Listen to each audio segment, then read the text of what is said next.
tafsilu asyrin minhum Jibrilu Mikalu Izrailu Azrailu terus kalian tidak ada yang hafal itu. Waduh, wah ini kajian-kajian filsafat atau tasawuf kita bubarkan saja, buyar saja ngaji itu, kita ngaji tauhid lagi, level anak-anak lagi kita kalau itu tidak hafal itu. Anda nggak tahu itu dosa. Tidak wajib kuliah sarjana pendidikan, nggak wajib itu. Lebih wajib belajar tauhid dulu, belajar mengenal Allah dulu. Apa sebab? Awwal wajibin alal insan ma'rifatul ilah. Jadi bukan awwal wajibin alal insan sarjana pendidikan, bukan. Yang mula-mula wajib bagi umat manusia adalah tahu Tuhannya siapa. Wah, ini mencemaskan sekali keadaan kalian sebenarnya. Awwal wajibin alal insan ma'rifatul ilah. Yang mula-mula wajib bagi umat manusia adalah kenal atau tahu Tuhannya siapa. Agak memprihatinkan ya. Kalian calon sarjana tapi apa yang sepele-sepele hal-hal seperti itu tidak tahu. Tadi kita singgung soal kitab suci, kita beriman pada kitab. Misalnya pertanyaan saya begini, Anda wajib beriman kepada kitab Injil, itu iman kepada judulnya saja kah atau seluruh kontennya, seluruh isinya? Ya? Sudah kalian baca itu. Kemudian katanya Torah, Taurat, dan Mazmur atau Zabur itu. Berarti iman kita ini iman kelas cebong atau kampret itu ya, yang sekarang banyak berebut soal itu. Pun kalau kita beriman pada nabi, para nabi, al-anbiya wal mursalin, itu satu paket itu. Dan seterusnya. Jadi toleransi itu bukan Anda mengorbankan iman Anda, bukan. Toleransi itu memberi kesempatan pada orang lain. Al-mauqiful qaim alal wasat wal i'tidal kemarin itu. Jadi posisi yang dibangun atas dasar kemanusiaan, al-wasat, sikap seimbang dia. Itu mengapa pentingnya belajar tasawuf. Kita teruskan dulu. Asy'ari ini bicara sifat. Menurut Mu'tazilah Tuhan tidak punya sifat. Pertanyaannya begini, kalau Tuhan punya sifat qadim atau hadis? Kalau dikatakan sifatnya Tuhan itu eternal, itu salah sebab Tuhan zatnya satu, sifatnya 13, lalu ada 14 yang qadim nanti itu. Sementara Kristen mengatakan 3 saja itu sudah salah itu. Laqad kafaral ladzina qalu innallaha salisu salasah dan seterusnya. Maka konsep teologi kita adalah tercantum di dalam surat Al-Ikhlas yang sangat populer itu, yakni katakan Muhammad qul huwallahu ahad. Allah itu tunggal, esa.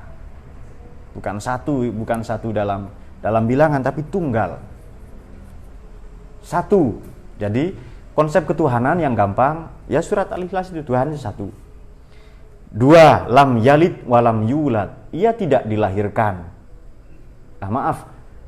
Tidak melahirkan. Berarti Tuhan bukan mak-mak itu. Tidak melahirkan. Walam yulad, dan tidak pula dilahirkan. Bukan anak berarti.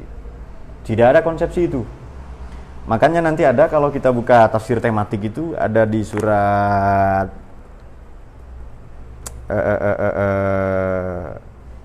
Al-Kahfi. Gimana bunyinya? Bismillahirrahmanirrahim. Alhamdulillahilladzi anzala 'ala 'abdihil kitaba wa lam yaj'al lahu 'iwaja qayyiman liyundhira ba'san syadid min ladunhu wa yubashshiral mu'minin alladzina lahum ajrun hasanah makitsina fihi abada wa yunzirul ladzina qalu ittakhadallahu walada. Nah itu dia. Mereka mengira Tuhan punya anak. Ma lahum bihi min ilmin wala li abaihim. Mereka tidak punya pengetahuan. Pun ancestor, leluhur mereka juga tidak punya pengetahuan akan hal itu. Kaburat kalimatan takhruj min afwahihim yaquluna illa kadhiba. Ya, mereka hanya berdusta sajalah, ada salah hal itu. Tetapi dalam teologi Kristen ini ditolak. Ya sudah, masing-masing punya klaim kebenaran. Demikianlah agama. Agama itu harus mutlak, benar. Kalau agama tidak benar, maka pembawanya pasti tidak benar. Yakni para nabinya. Kalau para nabinya tidak benar, maka sumber dari agama atau Tuhan itu tidak benar.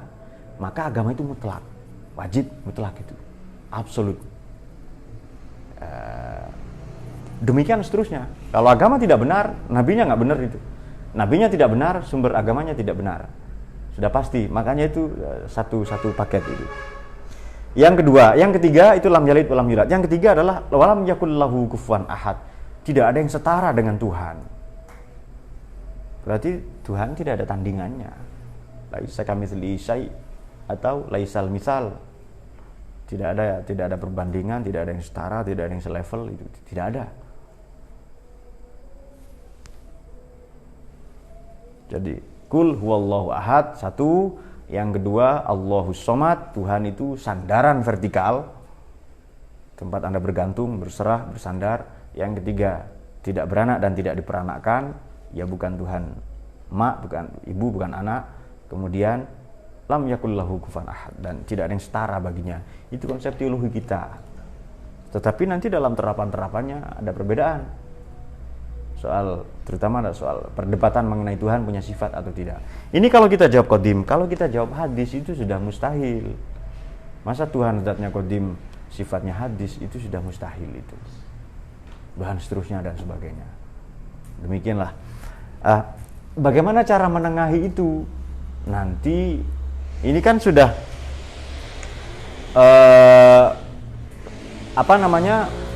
ajaran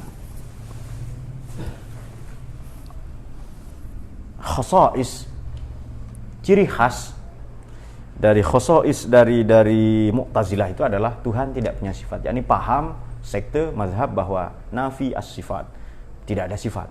Di samping al-manzilah bainal manzilatain, di samping khalqul Quran, Quran itu makhluk. Dan ini pernah dipaksakan oleh Al-Ma'mun ketika beliau berkuasa menggantikan Al-Amin dan menggantikan Harun ar-Rasyid, meskipun nanti dibalik oleh khalifah sesudahnya, Pak Al-Mu'tasim billah.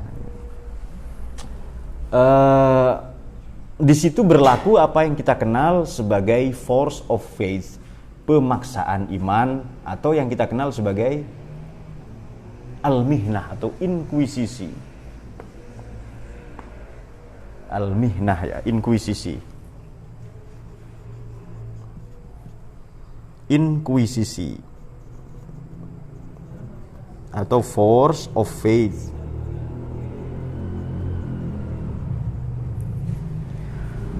Apabila ada klaim bahwa Ahlus Sunnah ini ajaran yang rasional, tetapi terapannya rupa-rupanya tidak rasional. Nah, bagaimana kita bisa mengujinya? Begini. Sekarang kalau Tuhan tidak punya sifat, tidak punya atribut, bagaimana kita mengenalinya? Ini kan argumentasi yang dibangun oleh Mu'tazilah. Tuhan tidak punya sifat. Kalau punya sifat, pertanyaannya dua, eternal atau temporal. Kalau eternal mustahil, zatnya satu, eternal, sifatnya ada 13 eternal, berarti ada 14 yang qadim nanti. Kalau eternal tetapi sifatnya temporal, ia juga mustahil, tidak bisa diterima oleh akal sehat, sebab mustahil zatnya eternal, sifatnya temporal, itu mustahil itu. Maka Ahlus Sunnah mencoba menjembatani itu. Harus ada sifat. Tanpa sifat tidak bisa dikenali. Kita tahu tembok dia karena ada warnanya. Kita mengenal alwani karena bentuknya seperti itu. Mengenal acul juga karena berbentuk sedemikian rupa. Begitu pula siapa ini? Morgan ya. Margono juga kita kenal karena berbentuk seperti itu.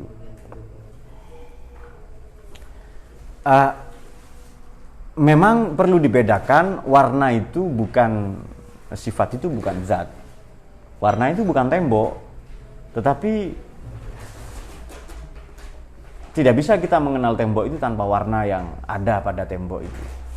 Maka kata Al-Asy'ari, kalau Tuhan berkuasa, jadi Tuhan qadirun bi qudratihi, dengan sifat qudrah, dengan qudrahnya itu, dengan kemahakuasaannya itu, maka kudrah itu adalah sifat. Sifatun qaimatun, independen, zaidatun, atributif ya. Tetapi bukan zat. Laisat hiya zatu wala hiya ghairuha. Ia juga bukan selain zat. Ini rumit di sini pembahasannya. Bukan zat dan bukan selain zat. Apa namanya? Jadi warna putih itu bukan tembok dan bukan selain tembok. Saya ulangi. Warna putih ini bukan tembok dan bukan selain tembok. Bagaimana itu? Warna putih itu bukan tembok dan bukan selain tembok. Jadi Allah qadirun bi qudratihi wal qudratu sifatun qaimatun laysat yazatu wala hiya ghairuha. Bukan tembok. Jadi kuasa itu bukan zatnya Tuhan, bukan Tuhan kuasa itu, dan bukan selain Tuhan. Kudrat itu bukan Allah, tetapi bukan selain Allah itu. Nah, gimana caranya itu? Bisa ada jalan tengahnya. Memang jalan tengah itu kadang rumit, tetapi ada penjelasannya. Ketika dikatakan bahwa putih itu bukan tembok, berarti memahami putih dengan memahami tembok, pemahaman kita tentang putih dengan tembok itu berpisah, berbeda. Artinya tembok ya tembok, putih ya putih. Kedua-duanya adalah entitas yang berbeda. Jadi mafhumus sifah mukhalif an mafhumiz zat. Pemahaman kita tentang putih ini berbeda dengan pemahaman kita tentang tembok. Tembok ya tembok, putih ya putih. Satu. Yang kedua, kalau itu dikatakan putih itu bukan selain tembok, berarti mafhumus sifah la tanfasilu, tidak bisa dipisahkan aniz zati abadan, selama-lamanya. Ya memang nempel, nggak bisa. Mau diganti putih, mau diganti merah, mau diganti apa, ya tetap saja tidak bisa keluar dari itu, dari warna itu.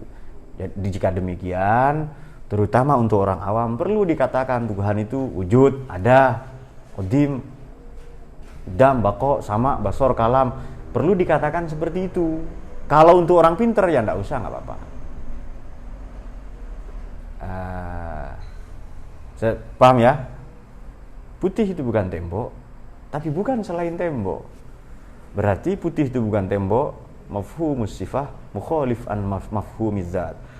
Mafhumul putih mukhalif an mafhumul tembok itu. Putih dengan tembok itu berbeda, dua entitas berbeda. Di satu sisi, di sisi lain laisat hiya zat wala hiya ghairuha, maksudnya dan bukan selain tembok dan bukan selain sifat. Artinya mafhumul putih, memahami putih ini latan fasilu anit temboi abadan, itu tidak bisa dipisahkan dari tembok selama-lamanya. Mau diganti merah ya tetap tembok, tetap warna itu, seterusnya. Jika demikian, Al-Asy'ari ini karena dulunya 40 tahun Mu'tazilah berhasil menengahi perselisihan itu. Karena kita tahu kan dalam fikih itu ada syadzuz dzara'i. Di samping sesuatu itu menjadi halal atau haram karena lidzatihi atau li'ainihi, karena bendanya pada prinsipnya memang haram atau halal, seperti anjing atau babi atau apa dan sebagainya, atau kutilnya babi dan sebagainya. Ada juga yang menjadi halal atau haram likasabihi. Sesuatu yang tadinya halal menjadi haram likasabihi karena cara memperolehnya. Nanti Al-Maturidi bicara teori kasab ini. Ada juga haram karena sikap antisipatif kita, atau halal atau wajib karena sikap antisipatif para ulama. Nah, di sini ada, kita berada di tebing yang tinggi. Di bawahnya itu ada jurang-jurang yang curam, yang dalam. Untuk orang seperti Acul atau seperti Alek bocil ini nggak usah dikasih pagar, dia sudah tua, sudah tahu kalau ke sana nyemplung nanti mati. Tapi untuk anak-anak kecil perlu dikasih pagar. Maka demi agar anak kecil, atau maksudnya dalam hal ini orang awam, tidak nyemplung ke jurang kekufuran, kezindikan, kefasikan, perlu dikasih pagar. Paham ya?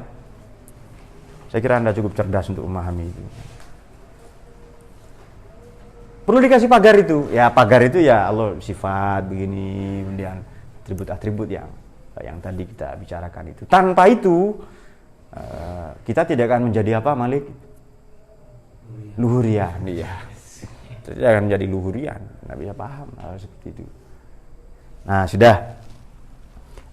Kalau Al-Maturidi ini teori kasab, ini jelas mengcounter pandangan Jabariyah Al-Majbur. Jadi manusia ini tidak punya amal, manusia tidak punya perbuatan, sebab perbuatan itu hanya milik Tuhan.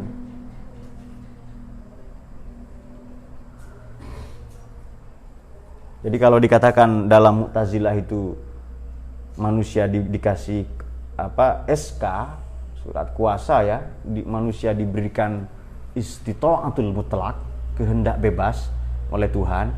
Tuhan tidak mau sibuk dengan yang partikular itu. Aku ini loh maha kuasa, maha besar. Masa aku ngajarin semut jalan, ngajarin bebek berenang, ngajarin siapa yang nakal-nakal nyusu misalnya. Tidak perlu ngajarin bayi nyusu, nggak usah.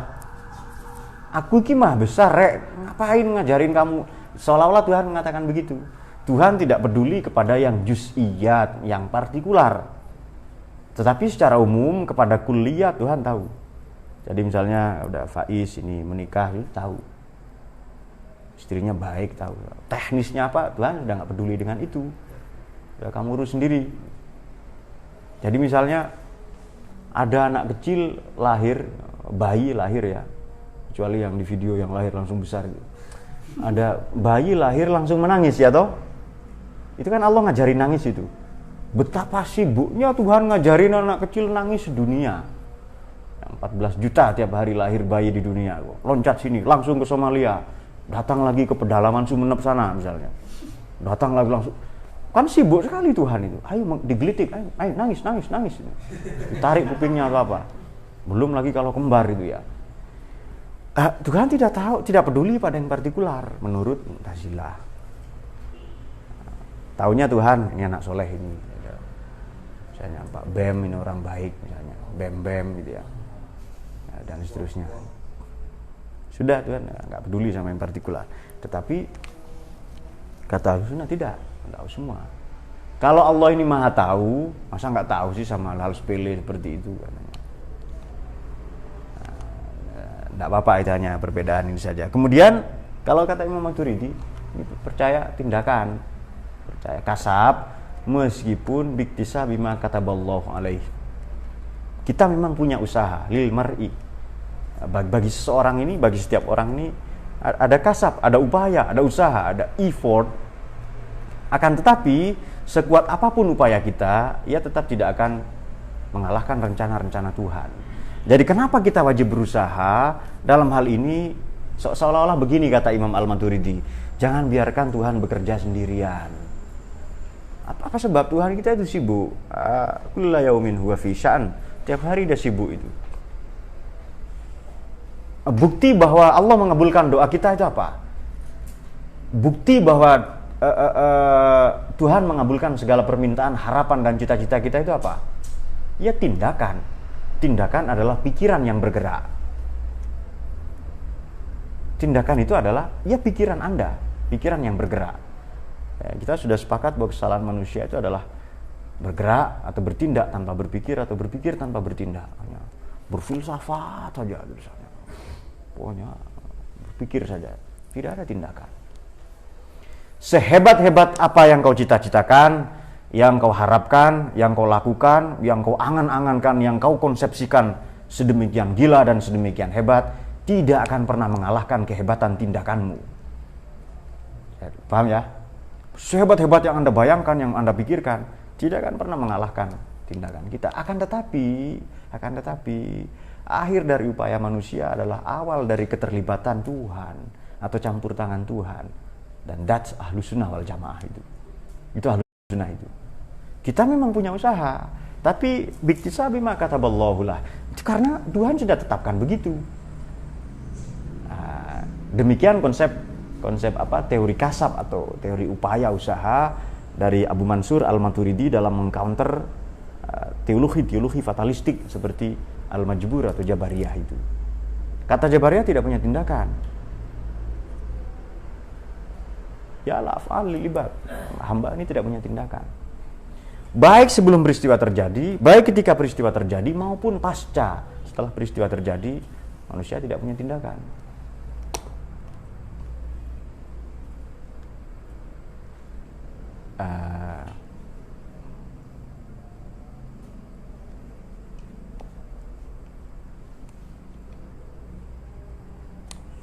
Kalau Ahlus Sunnah punya tindakan.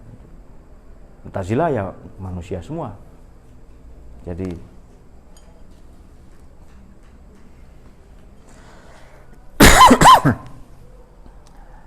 ketika peristiwa terjadi, disitulah Tuhan terlibat. Itu Ahlus Sunnah. Kalau Mu'tazilah semuanya manusia. Ketika, sebelum, ketika, pasca. Kalau Jabariyah sebelum, ketika, setelah, manusia tidak ada upaya. Tuhan semuanya. Makanya teologinya ini fatalistik. Nah, tadi pertanyaan di awal adalah bagaimana kita membuktikan bahwa teologi Ahlus Sunnah wal Jamaah ini adalah teologi yang visioner. Ya, bagaimana membuktikan itu? Mari kita uji. Sikap visioner ini, saya pernah kemukakan begini. Ciri orang yang visioner adalah dia yang cepat meninggalkan keadaannya saat ini. Itu visioner itu. Orang yang visioner, yang pandangannya jauh ke depan, visioner itu apa sih? Dia melihat apa yang orang lain tak lihat. Itu visioner itu.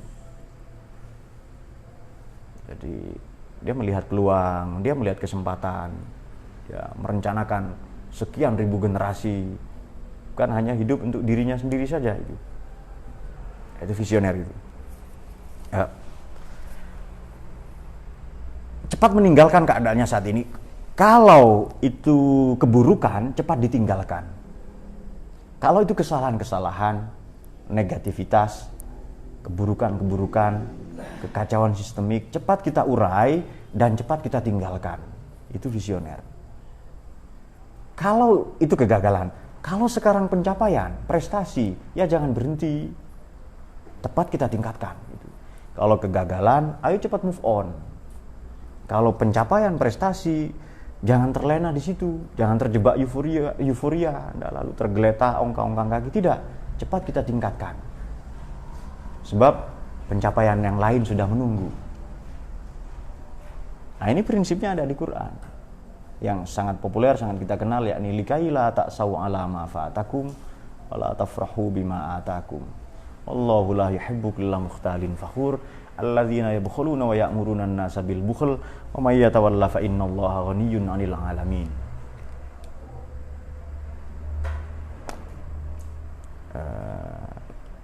Laqad arsalna rusulana bil bayyinati wa anzalna ma'ahumul kitaba wal mizana liyaquman nasu bil qist wa anzalna al hadida fi ba'sun shadidu wa manafi'u lin-nasi wa liya'lamallahu may yansuruhu wa rusulahu bil ghaibi innallaha qawiyyun 'aziz. Itu ada di surat Al-Hadid itu.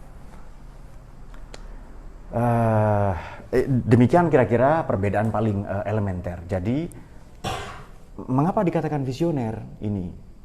Karena teologi yang mundur, yang fatalistik, yang pesimistik menyebabkan para pengikutnya juga pesimis. Tidak punya pegangan hidup. Jangan pegangan hidup, pandangan hidup saja nggak punya kok. Kalau tidak punya pandangan hidup, pegangan hidup, pada saat yang sama ia tidak bisa melakukan perjuangan hidup. Loh, kenapa? Apa ada yang salah dengan pernyataan saya itu? Itu tafsir-tafsirnya sendiri yang membuat dia begitu. Yang kemarin membayangkan ada siapa? Rara dan siapa itu ya, yang dan seterusnya ya. Kalau tidak punya visi, tidak punya pandangan hidup, ya kan? Bagaimana dia bisa punya pegangan hidup? Apanya yang mau dipegang? Pada saat yang sama, he has no power struggle, fighting spirit. Dia tidak punya perjuangan hidup. Mungkin yang dimaksud bocil tadi, pandangan hidup itu ya remaja itu. Kalau pegangan hidup sudah agak tua. Kalau macam Malik sudah perjuangan hidup, berjuang dulu, mungkin seperti itu. Ya enggak apa-apa. Tapi saya yakin kalau Faisal punya tafsir lebih gila lagi itu yang Allahumma sholli ala Muhammad. Sedikit lagi. Jadi demikianlah visioner itu apa? Tidak fatalistik. Pun juga kalau fatalistik ini nanti Anda menjadi apa? Irhabi atau tatorruf, ekstremis. Radikal. Juga tidak terlalu liberal. Apa sih yang salah dari sikap liberal atau terlalu liberal itu apa? Atau ultra liberal misalnya. Apa yang salah? Kenapa Ahlus Sunnah wal Jamaah ini menempuh jalan at-tawassut wal i'tidal? Kenapa mengambil jalan tengah? Atau kalau mau pas adalah kenapa bunyi dari hadis Nabi itu adalah khairul umur awsatuha. Sebaik-baik persoalan adalah at-tawassut, jalan tengahnya. Kenapa ta'assub itu salah? Kenapa? Jadi sebaik-baik persoalan adalah awsatuha.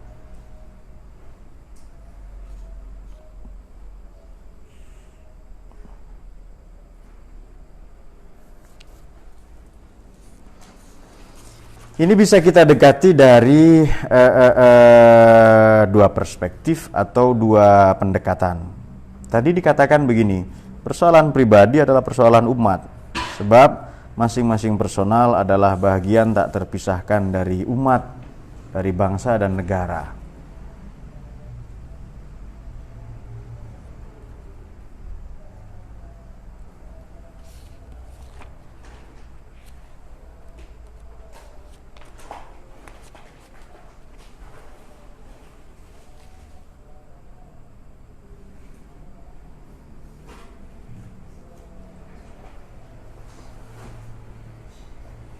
Misalnya, konsep i'tidal ini atau tawassut dalam segala kondisi ya.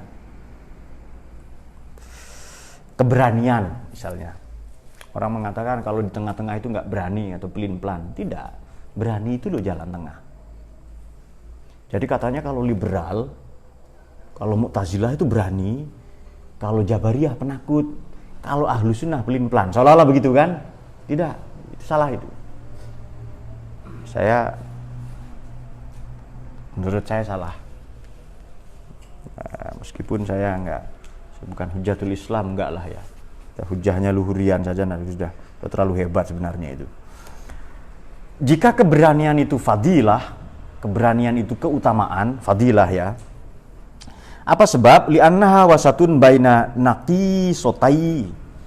Itu adalah bentuk tawassut, bentuk wasat dari antara dua sifat negatif, yakni at-tahawur, gegabah, wal jubn, dan pengecut. Gegabah itu berani tanpa mikir itu. Dan jubnun ini pengecut. Jadi di depan nggak mau, kalau di belakang dia dorong temannya terus itu. Sampai jatuh semua, didorong, nanti dijorok-jorokin itu, didorong ya, supaya dia nanti sendirian gitu. Misalnya jalan tengah antara israf, boros, dan pelit, terlalu royal, boros, dan terlalu pelit. Apa jalan tengahnya? Al-jud, itu dermawan. Justru jalan tengah itu yang baik sebenarnya.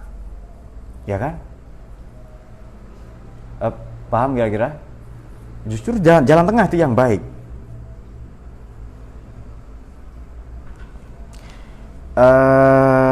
Kita ambil contoh yang lain, misalnya ya pokoknya at-tawassut bainal amroin, at-tawassut baina radhilatain.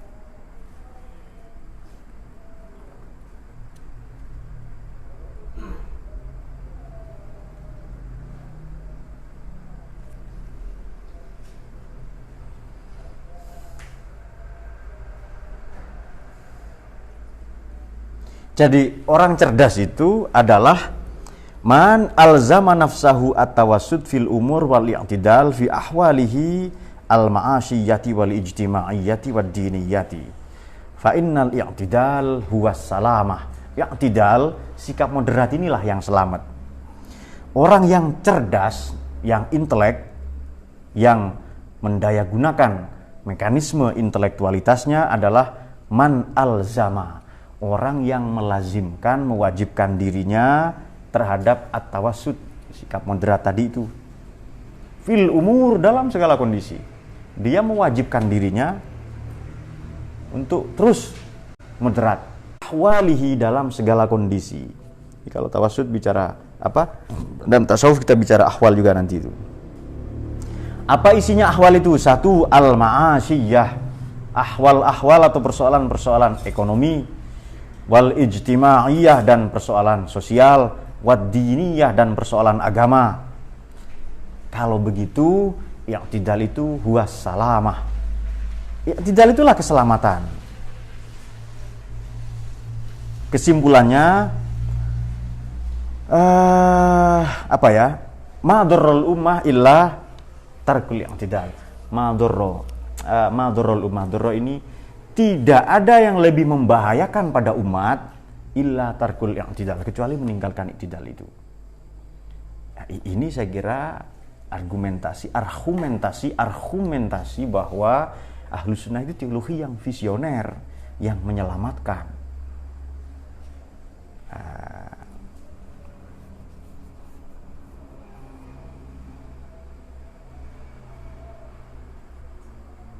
Jadi betul kalau hadis Nabi, sabda Nabi itu khairul umur awsatuha.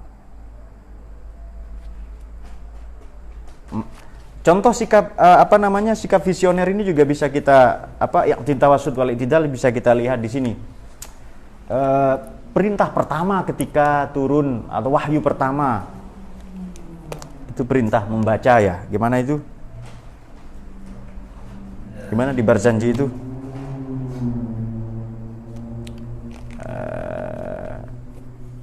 Wa kana linubuwatihi fi taqaddum iqra bismi rabbika sabiqun ala anna lahas sabiqiyah wa taqadduma risalatahu bil bisyarati wan nidharati liman da'a. Teks sebelumnya bunyinya begini.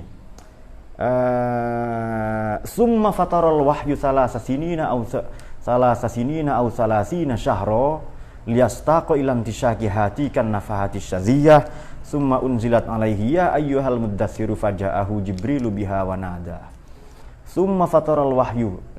Wahyu ini sempat terhenti. Salasinin 3 tahun atau salasina syahro atau 30 bulan, yakni 2,5 tahun. Berarti 30 bulan tadi itu. Sebab 1 tahun ini adalah 3 tahun adalah 36 bulan.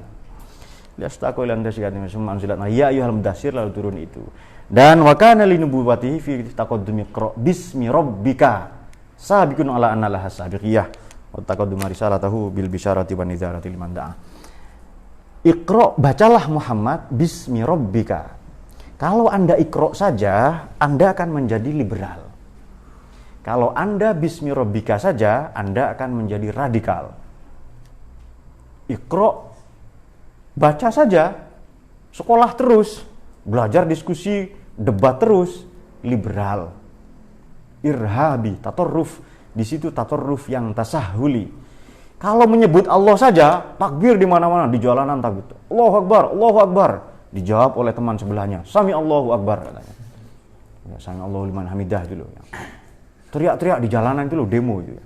Tapi bodoh, kepalanya kosong, otaknya otak udang, aki jongkok, stunting, idiot, tunagrahita dan sebagainya, stunting itu loh. Hanya teriak-teriak takbir saja, bismi rabbika, menyebut nama Allah, tapi bodoh, tidak terpelajar. Al-qana'atu bil jahl. Jahilnya murakkab, terstruktur, masif dan terkonsolidasi. Ya bodoh dia. Hanya teriak-teriak menyebut nama Tuhan, dia menjadi ekstrim radikal. Nah, jalan tengahnya tidak cukup iqra tapi bismi rabbika. And that's Ahlus Sunnah itu. Itu Ahlus Sunnah wal Jamaah yang begitu itu. Itu tawassut wal i'tidal. Tidak cukup membaca saja tapi bismi rabbika, agar pengetahuan kita, wawasan cakrawala pengetahuan kita, kecerdasan kita ini bismi rabbika akan mengantarkan kita lebih dekat kepadanya. Tidak cukup membela ketuhanan, memperjuangkan ketuhanan, tetapi membela kemanusiaan. Sudah paham ya? Itu sudah tawassut wal i'tidal yang terapan-terapannya dalam ini. Oleh karenanya dalam tasawuf ini Keliru kalau kita bertasawuf cuma tasawuf saja tanpa syariat gitu. Tasawuf model apa yang tidak ada syariat itu? Pijakannya harus syariat, pijakannya harus Quran. Saya sudah hakikat ini Pak, sudah nggak perlu sholat. Saya kan sudah jadi cahaya, ngapain bersinar? Saya sudah ketemu Tuhan, sudah hulul wal ittihad, sudah wahdatul wujud misalnya. Sudah tidak perlu saya sholat itu. Sholat itu hanya untuk orang awam misalnya. Nah, mati dia oleh mungkar nakir, sini nak sini, lalu dimanja dengan palu godam, dengan gadah, dengan pentungan, penjepit kelamin yang ekstrim-ekstrim gitu ya. Dikalungkan mercon atau apa, lalu diledakkan dan sebagainya. Yang apa? Bukan mercon lah, yang lebih ekstrim. Ya, bom panci misalnya, bom molotov ya, dan seterusnya dan seterusnya.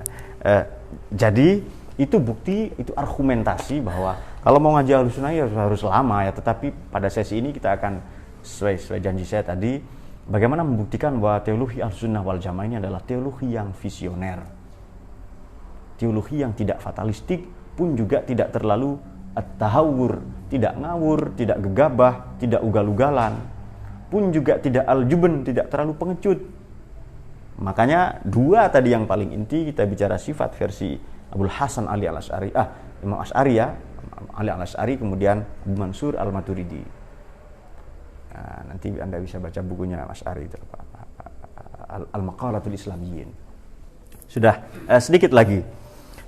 Mungkin sesi berikutnya kita akan bicara Al-Junaid dan Al-Ghazali ya. Nah, kenapa sih Asy'ariyah dan Al-Maturidiyah ini menjadi pijakan dari Ahlussunnah wal Jamaah? Terlepas dari sesuatu atau lanskap atau portofolio yang baru saja kita bicarakan, apa sih sebenarnya alasan lain yang tidak kalah penting mengapa Ahlussunnah wal Jamaah ini dalam teologi mengikuti Asy'ari dan Maturidi, dan tentu para Asy'ariyah dan Maturidiyah nanti ya, para pengikutnya. Kenapa kita mengikuti dua itu?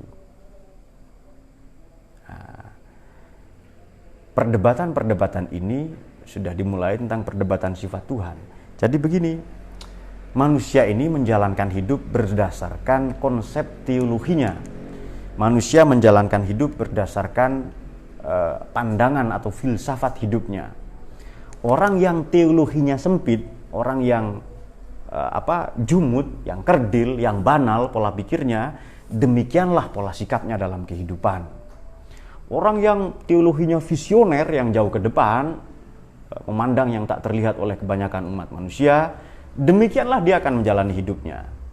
Jadi manusia ini hidup berdasarkan filsafat hidupnya atau prinsip atau ideologi atau teologi yang dia pegang teguh. Jadi tindakan kita, tadi kita katakan apa? Tindakan adalah pikiran yang bergerak. Jadi tindakan kita ini adalah cermin, representasi dari pikiran kita, prinsip kita, teologi kita, atau apa yang kita anggap benar, atau keyakinan-keyakinan kita. Orang yang teologinya sempit, yang fatalistik, ya pokoknya semua terserah Allah, takdirnya Allah semua ini, ya hidupnya begitu, dia tidak akan maju. Dan jelas dia menyelingkuhi Quran, sebab Quran katakan yang begitu ya, Allah itu kalau seandainya kita ini orang Jawa semua, itu ya. Saya nggak peduli kamu urusan kamu apa.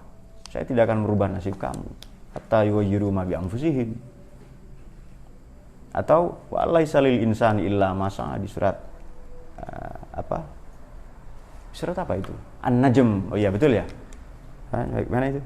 An-Najm idza hawa ma dhalla sahibukum wa ma ghawa wa ma yantiqu anil hawa in huwa illa wahyu yuha. 'Allamahu syadidul quwa dzu mirratin fastawa thumma dana fatadalla fakana qaba qausaini aw adna. Ila akhiril ayat nanti ke-39 dan 40 adalah wa allaisa lil insani illa ma sa'a wa inna sa'yahum sa'yahu sawfa yura. Manusia tidak akan mendapatkan apapun kecuali yang diupayakannya. Ini teori genealogi.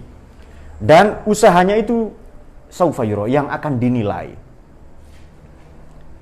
Ya, kalau Anda ingin panen padi, menanam padi, kalau ingin panen jagung, nanam jagung, ya, sesederhana itu. Kalau Anda ingin panen kegagalan, ya silahkan menanam teologi yang fatalistik. Kalau Anda ingin menanam kekecewaan, kegagalan, hidup yang sempit dan dikepung oleh banalitas-banalitas pola sikap yang tak berkesudahan dan berkepanjangan, ya silakan Anda menanam teologi yang sempit. Pun Anda juga akan panen kekecewaan-kekecewaan yang juga tak berujung, tak terperi, kalau teologi yang Anda anut ini terlalu tahawur, terlalu ugal-ugalan. Yang lagi-lagi jalan tengah itulah yang benar. Tawassut wal i'tidal tadi itu. Tapi kalau teologi kita ini justru menurut saya Ahlus Sunnah yang optimis. Jadi bagaimana Tuhan dan manusia itu sinergi itu. Tidak melulu mengandalkan manusia. Itu dia. Tapi kita ini partner gitu dengan Tuhan, itu khalil itu ya, seperti Nabi Ibrahim alaihissalam.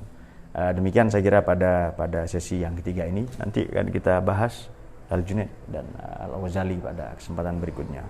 Jadi kalau ada orang mengatakan bahwa kalau Jabariyah itu fatalistik ya, kemudian terbelakang lah, regres, Mu'tazilah itu progres, sementara Ahlus Sunnah itu adalah ya pelin-pelan. Tidak. Nanti mungkin ada pertanyaan. Demikian saya kira, Allah yafiquna ila sabilil anbiya wal mursalin. Wallahu minkum.